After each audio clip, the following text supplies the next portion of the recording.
This is Gino Blafari with another episode of Close to Home. I'm here with Mike Lipkin. Mike, great to have you here. Mike's a motivator. He's an author. He's just full of energy, and you did a great job today, by the way, here in Canada, in Vancouver, Canada, with our summit group. So appreciate that. Welcome to the show, Mike. Well, thank you, Gino. It was just for me to get in front of your high achievers.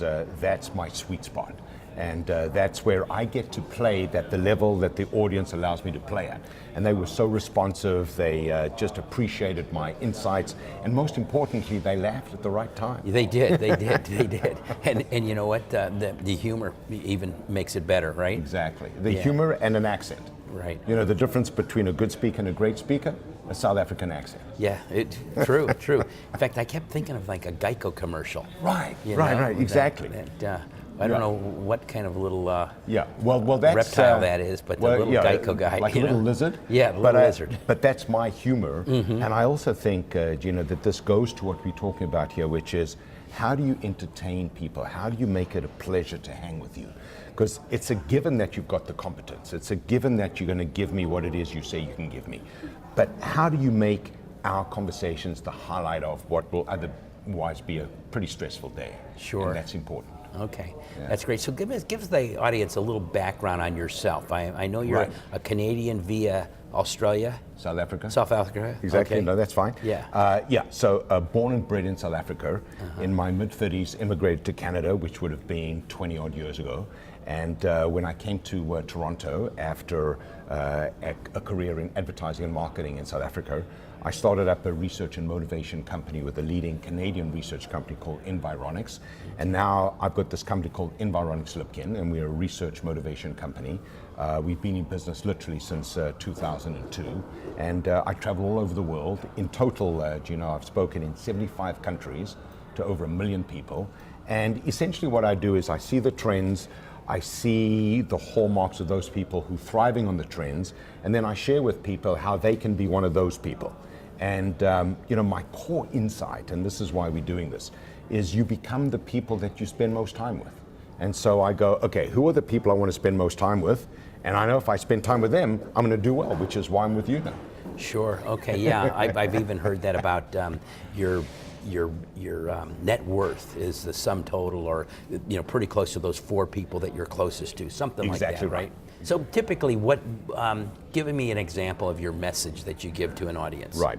So the core message is that there are 3 levels of performance. The first level of performance is you deliver what I expect you to deliver, and because otherwise you don't exist. The next level is you're excellent. You are better than average. You one of the best. And then the highest level is when you are exceptional. You become the one. You become the go-to person. You become the thought leader. You become an expression of what best of breed is.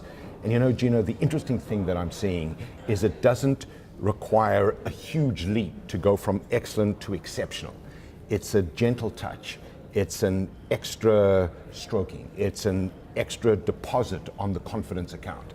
And so oftentimes people say to me, look, I'm struggling to do whatever I can at the moment, and you're asking me to do all of this to be exceptional? And I go, no, keep doing what you're doing, but change the way you're doing it. Sure. Change the emphasis with which you're doing it, and just make it so that when people are with you, they feel like they're the only ones in the world getting that kind of service and that kind of treatment. And I think, especially in your world, this becomes vital because, as we heard this morning, you interface with people at their crucial moments. It's a significant life event, their life is changing, and that's when you get to embed yourself as a highly trusted, valued advisor with a client, and that's when you brand yourself as the exceptional one. You've been on stage with all sorts of great famous people, sports people, motivational speakers. I remember seeing you there with Anthony Robbins and things like that. Correct. In your career, was there that one person that stood out for you to help you get to where you are today? Yeah, so that's such a great question, Gino. And I'm going to give you 2 responses. So the first one was, in 2002, I got to meet Nelson Mandela. Because I am a South African and a Canadian. Sure. And I asked him a simple question. I said, what was it like suffering for all those years in prison? Because as people know, he was incarcerated for 27 years because he believed in the ideals of democracy. And he looked at me and he said, Michael, I didn't suffer. I prepared to live my life every day. So when I was released, I would transform my nation into the kind of nation I dreamt of it becoming.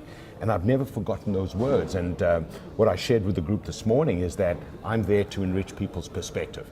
And compared to Mandela's 27 years in prison, I asked them how their life is looking. And oftentimes we get too upset about things that we shouldn't really get upset about. So the first response to your question is Nelson Mandela. The second response, who inspires me? I'll tell you who inspires me. Anyone who does what they do like they want to be the best in the world at that thing.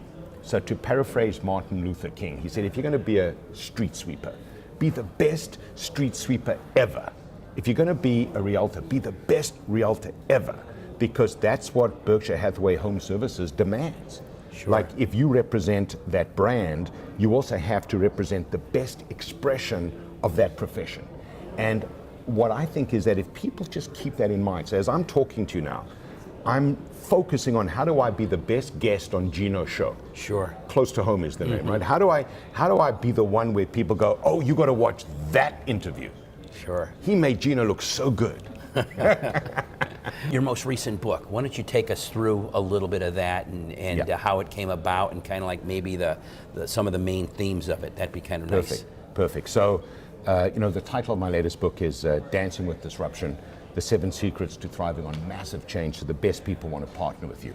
And as I shared... And you know what, I love the dancing too, because you can't dance and not feel good, not feel like it's fun, right? No, that's right. You know? That's exactly right. The government and others can mandate you or force you into a lot of things. No one can force you to dance with somebody. Sure. Number one. Number two, I don't know about you, but when I see people dancing with each other, they like each other. Mm-hmm. There's rapport, there's harmony. They become a source of each other's joy.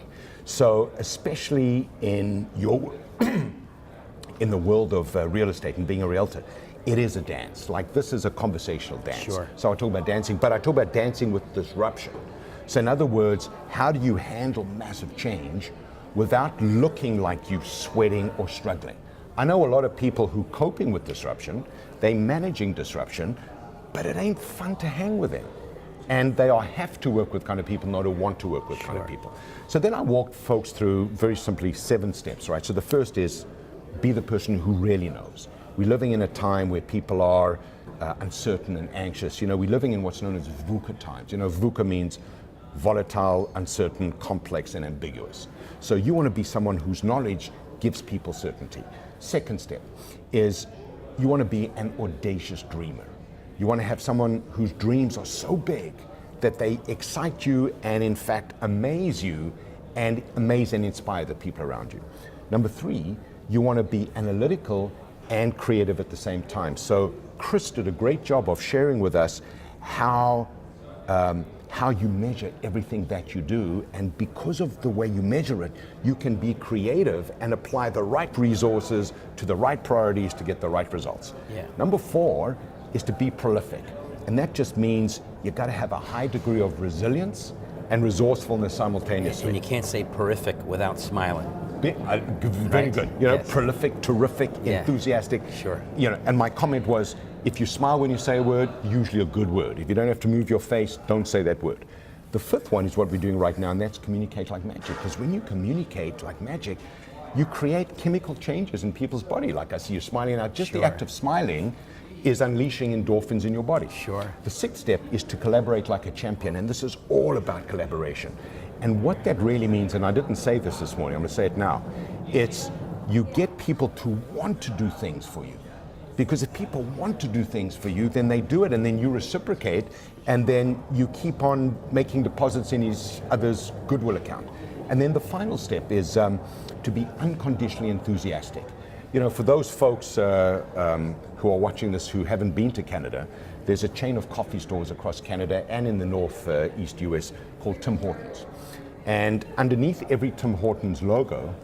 Is that what Tim Hortons is? Okay, I've been seeing it everywhere. I was watching ESPN and they got Tim Hortons here. Yeah. So Tim Hortons would be the Canadian equivalent of Dunkin' Donuts. Okay. Although they've now changed their name to just Dunkin'. Go figure. But anyway, so Tim Hortons has a payoff line or a slogan that says always fresh.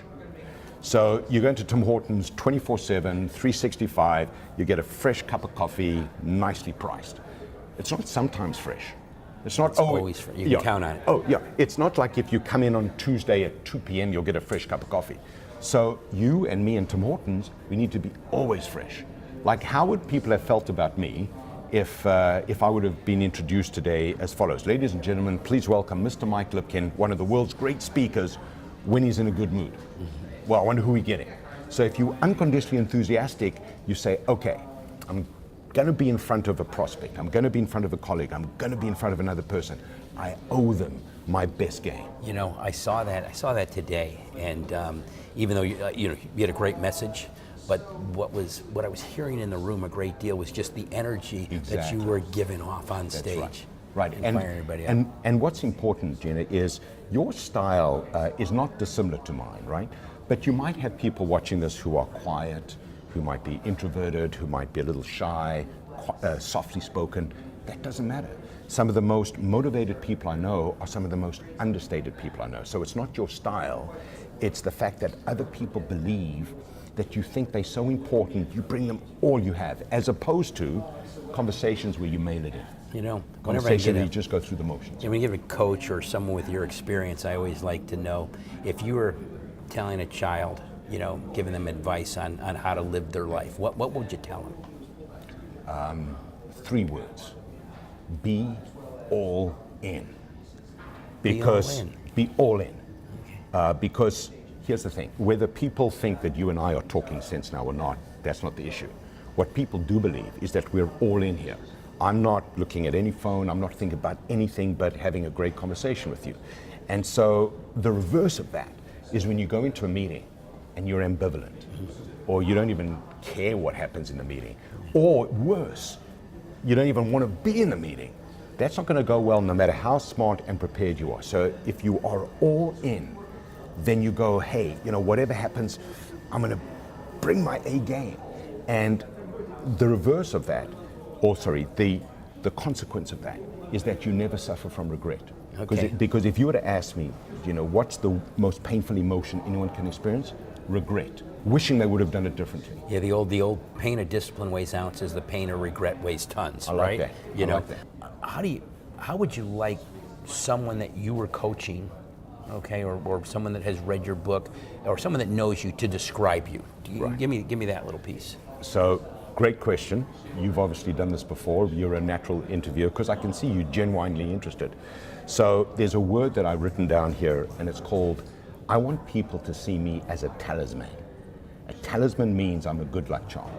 Talisman means that if I'm part of the equation, it's going to go well. The Midas touch. The Midas touch. Yes. I'm gonna make you lucky, because have you noticed luck favors the brave and the well prepared?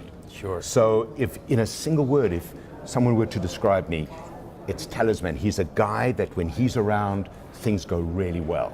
And I think everyone who's part of Berkshire Hathaway HomeServices needs to be seen as someone who's a franchise player. Someone who, because they are part of the equation, is going to make the equation go exceptionally well. And when it doesn't, they recover remarkably and they make it happen the way it's supposed to happen. So in a nutshell, I want to be people's bringer of good luck. Talisman.